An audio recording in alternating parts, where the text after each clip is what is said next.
For our week 11 topic, I wanted to revisit technologies and technological organization by introducing a new topic, which is that of trade and exchange. But I also want to talk a little bit about archaeometry and archaeological sciences so we can kind of build upon what we've already talked about in the labs regarding materials analysis and analysis of lithic assemblages in particular, but this can be extended, as we'll talk about, to other material studies as well. And so again, I'm just kind of hoping that at this point in the term, what we're doing is we're taking some of the materials and information and core concepts we've already learned and starting to now build upon it to get at interpreting behavior in the past. So it's not just about the methods at this point, but now we're starting to shift to, well, what can we actually talk about was happening in the past, what people were actually doing. So to talk about trade and exchange then means that we need to explicitly talk about that. And so I've provided you in these first few slides with some of the core concepts relating to trade and exchange. So in the notes below here, I've introduced to you the three major modes of exchange: reciprocity, redistribution, and market. So please review those and familiarize yourself with those concepts. What I wanted to rather focus on in this PowerPoint is how we can go about establishing trade itself, right? So how is trade then different from just exchange, right? And the reason why archaeologists have focused on trade is because it allows us to look at the movement of people and contact between peoples versus just looking at the movement of goods.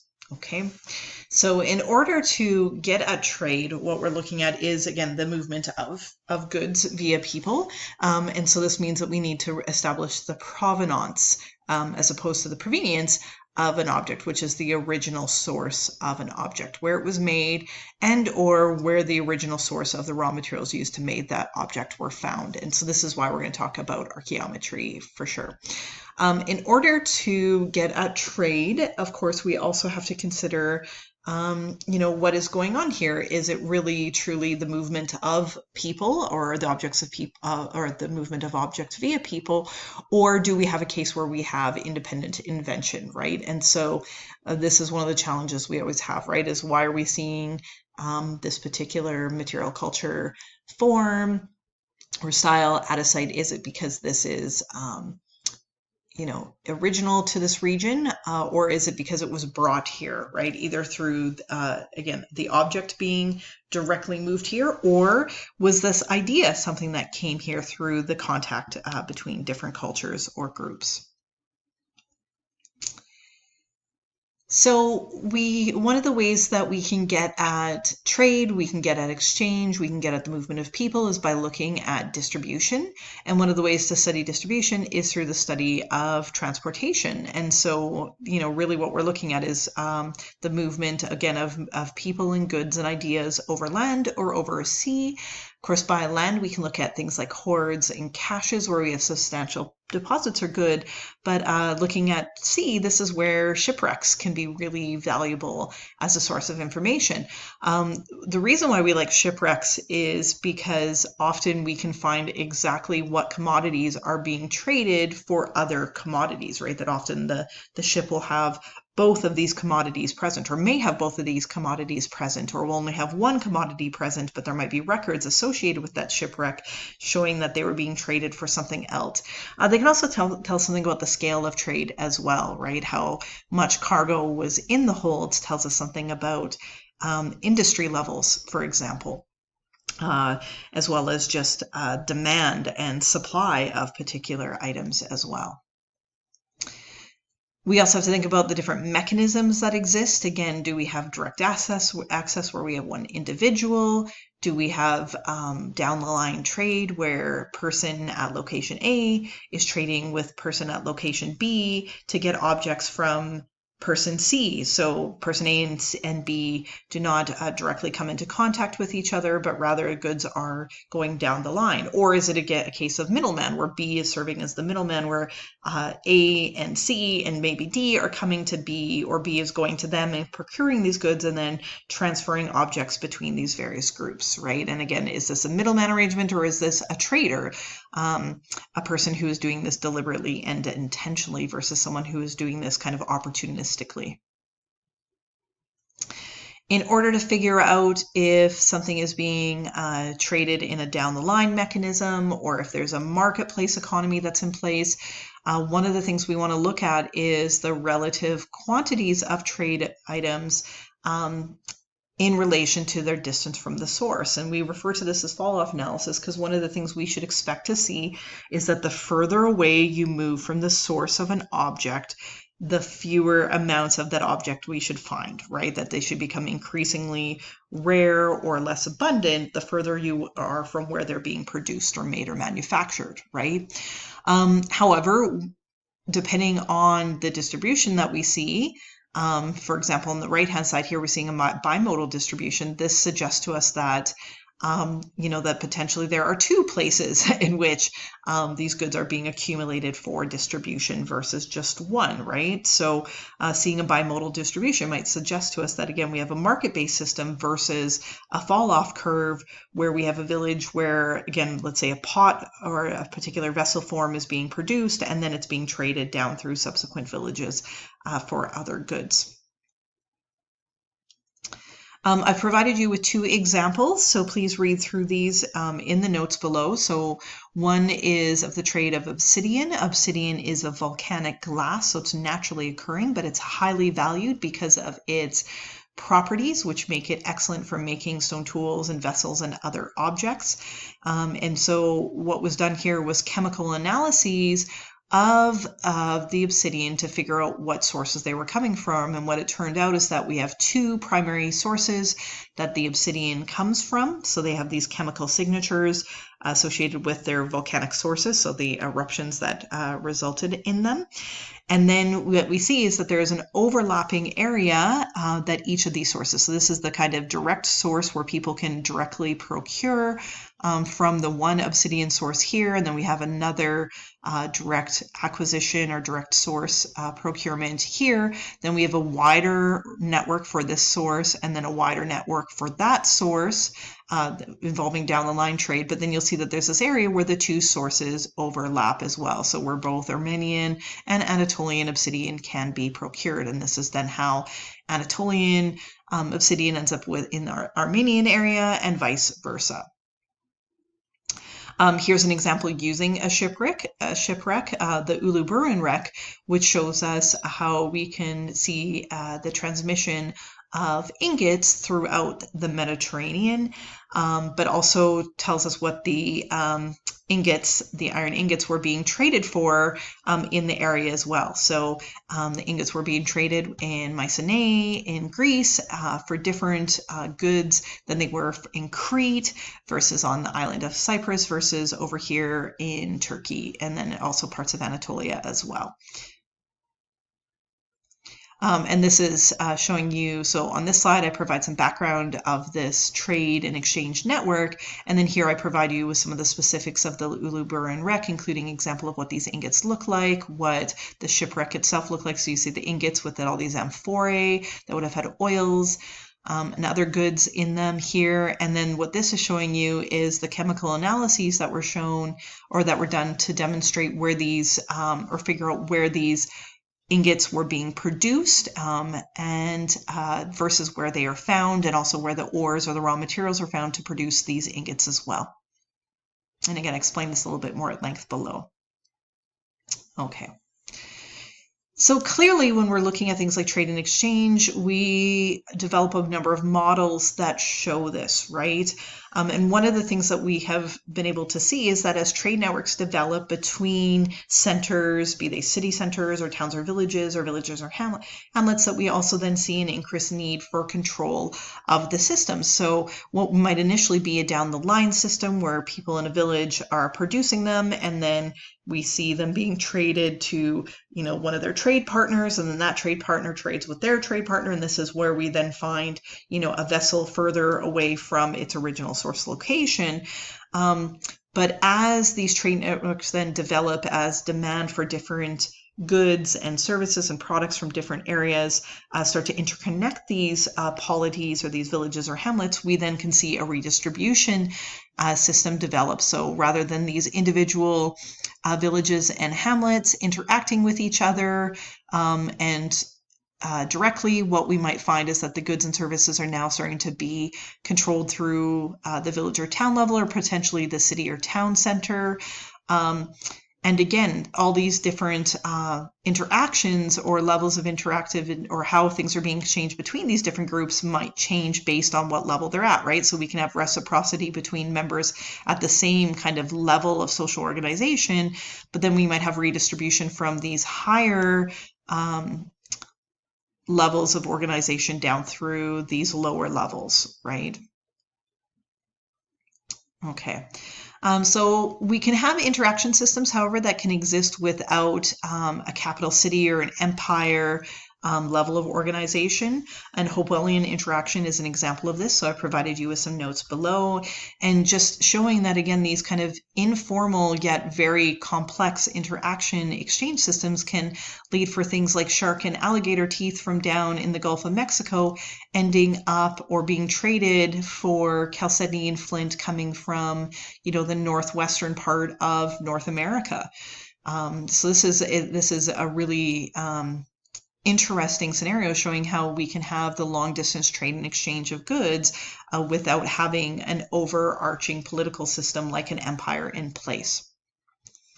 Part of the reasons why we've been able to track these Hopewellian and Ohio interaction systems is because one of the things that is being exchanged are materials of prestige value. So we have to look at not just kind of common goods being exchanged, but also valuables.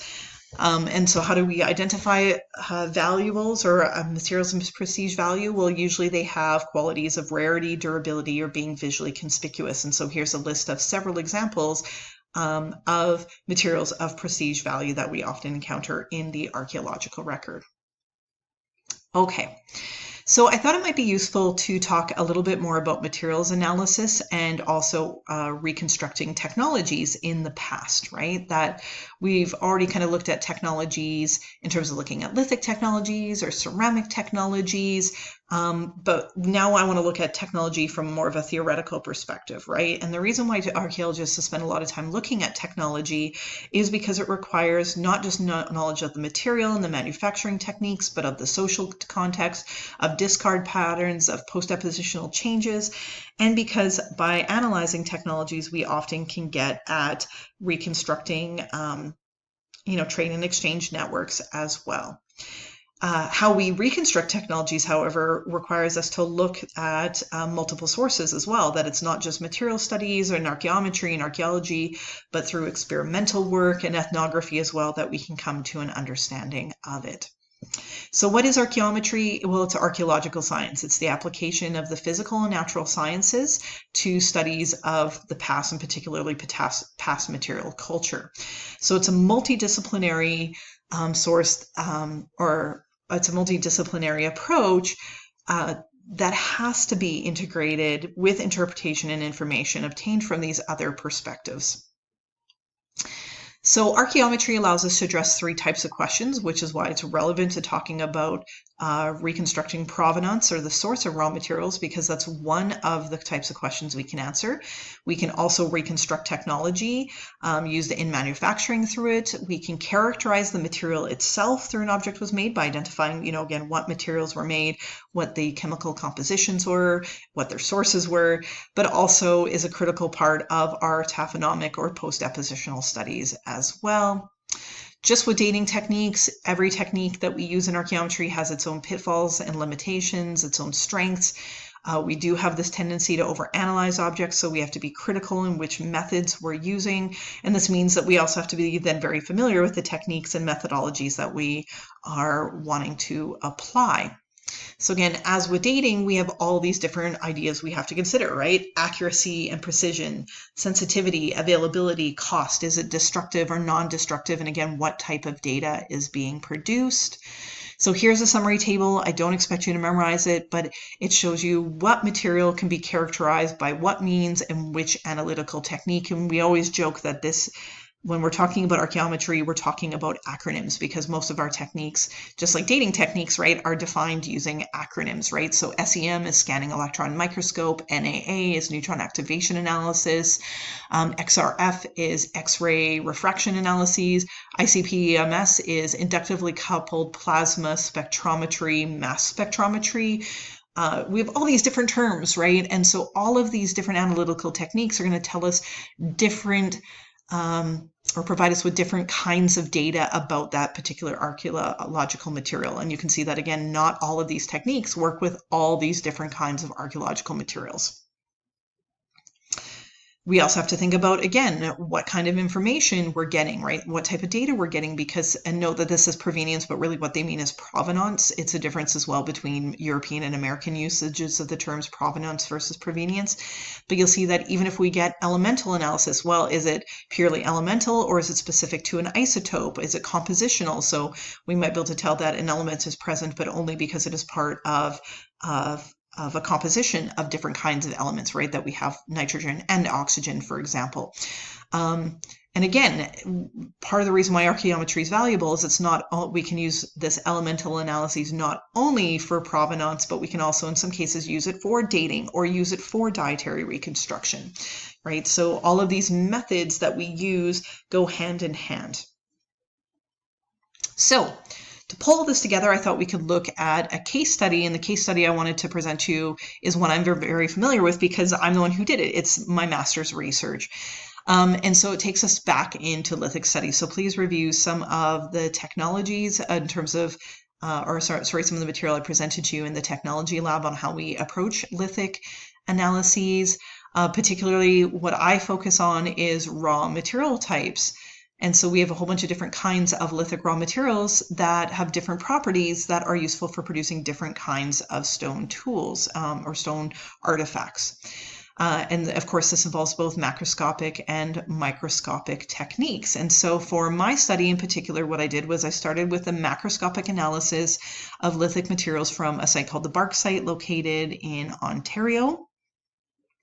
And then after I described their macroscopic characteristics, I then looked at their microscopic properties. So this is what, this is actually from my Tanzanian research, but it's the same idea, was that I looked at it in hand specimen, recorded things like its color, its luster, its texture, and then I had thin sections prepared that allowed me to get at the mineralogy or at the minerals that were present. And I did this looking at both the microscopic thin sections using planes transmitted and also cross-polarized light, which allowed me to figure out what minerals were present based on the different textures that are present here, the different shapes and sizes, but also the different colors. For my work in Ontario, I was also able to do some palynology, and I'll talk about this as well, looking at microfossils that were captured in the rocks as part of their formation process that allowed me to narrow down which sources they were coming from. Okay, so let's get into our case study, and just note that I provided a little bit of background information here as well on lithic procurement and transportation. So again, it's not just about figuring where these stone materials were coming from, but how they were moving from the quarry sites or their sources where they formed naturally in the environment to ending up in the archaeological context, right? Was this because of human activity? And if it was human activity, how? What kinds of human activities resulted in the movement of these raw materials? The other theory I wanted to present to you is that of the chaine operatoire. This is applied not just to lithic technologies, but anytime we look at technologies in general, looking at, again, people. So we're moving beyond just the objects to how the objects or the raw materials we study or the artifacts we study are part of a decision-making process at which humans are having to make decisions at all these different stages, including how we procure raw materials, how we shape the raw materials, the tools we use, the energy sources also that transform raw materials and power our tools, including us, right? That we need to eat to have energy to make tools that allow us to then procure more food, right? For to power ourselves. What techniques do we use to bring our raw material tools and our energies together, and then the sequence, and this is why it's called a chaine operatoire, or an operational sequence, that transform our raw material from its form into a final consumable product that can be used by people. We can represent the chaine operatoire like this in this image. So we can look at, again, raw material procurement and consider the source itself, the landscape use, the trade and exchange network, how cultures are distributed across the landscape. We can think about the technologies being used, both in terms of the technological traditions, but how this is reflected then in the typology we apply as archaeologists, right? The different types of tools that are produced and how, right? Even ground versus flake stone reflects different technological strategies for modifying raw material so that they can then be transformed into tools and products that can then be used. We can often get it used through looking at the activity areas within a site, the broader subsistence practices, and then of course discard, right? How do tools end up in that archaeological context from their systemic context or their context of use and behaviors? So at the Bark site, so I published this along with my master supervisor, Dr. Susan Jemison, in 2006. And what initially Dr. Jemison had done was done a macroscopic analysis of the raw materials of the artifacts from the site, attempting to identify raw materials were being used. And she established that there were 6 different raw material types that were being utilized. However, she said that because macroscopically some of these different tool types look very similar, it might be useful to reanalyze this assemblage using microscopic methods. So that's what I did. So I did both. I reanalyzed macroscopically all of the artifacts that Dr. Jemison had looked at. Then I did thin sections of a sample of them.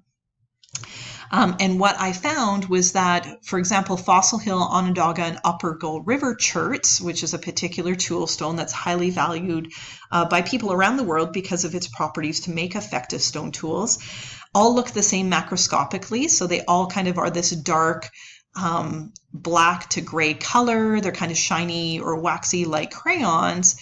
But thin section, we see some very different textures in terms of what's present. So we have this kind of fan-like texture of a chalcedony in Fossil Hill. Onondaga is all this cryptocrystalline crystals of quartz, or microcrystalline crystals of quartz.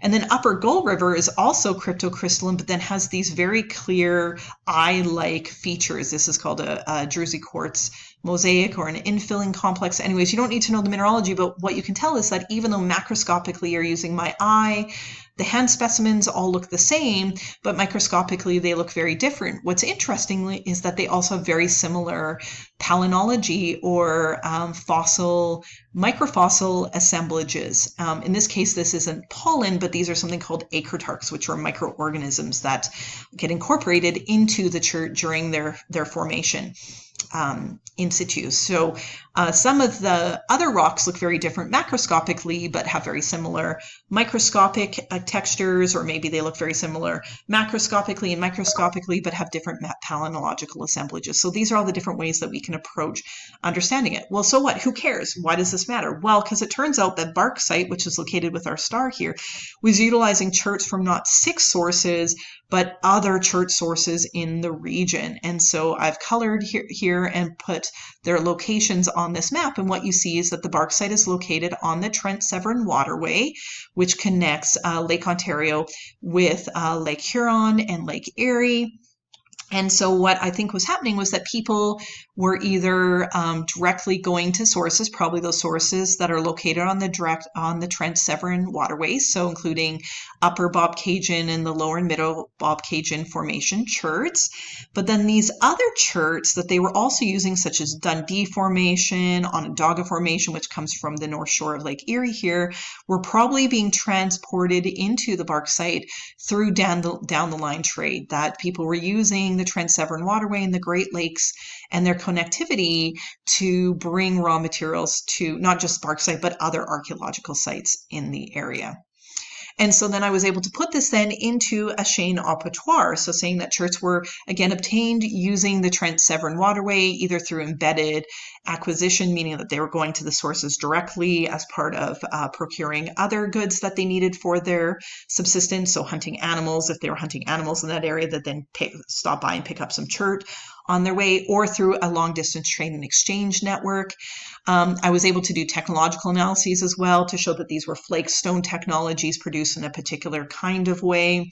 In terms of use, this was hard because I only looked at the lithic assemblage, but further research at the site, looking at, for example, any faunal materials recovered, might tell us more into this picture. And then because of the discard patterns, I was able to see in terms of what was found in terms of basically the debris associated with tool production versus the tool themselves, was able to tell me something about, again, behaviors at the site. So even though I was studying stone tools, I was ultimately able to get at what people were doing and how people were interacting with each other. And that's our goal as archaeologists, right, is getting at the people behind the artifacts. The last point I wanted to mention, and I think we can talk about this a lot more in our Collaborate session this week, is museum applications. That one of the best ways that we can understand where materials are coming from and what we should do with them when we're conserving them in a museum context is through archaeological sciences. And so this is a couple of examples that I pulled from a PDF that I posted for you that was produced by the Royal Ontario Museum, or the ROM, regarding some of the materials in their collection. Although this is the Geyer Anderson cat that comes from the British Museum and not the Royal Ontario Museum, but it's still another example of how X-ray analysis of this cat was done in order to find out a little bit more about the metals that were used to create it, and also its life history. That the X-ray shows that its head at one point was reconstructed and rebuilt, that there were some cracks that had been repaired. They did some different kinds of work and different kinds of analyses on the tail to find out what type of metals were being used to create the banding that was present. And then this is actually from the ROM itself, where they've been showing how they can use it to detect fakes and forgeries as well. And this is really important because you don't want to be displaying objects that are forgeries and contributing to the production of replicas, because it misrepresents what's actually going on in the archaeological record. So lots to talk about this week in class. I hope this video was informative. Take care, everyone.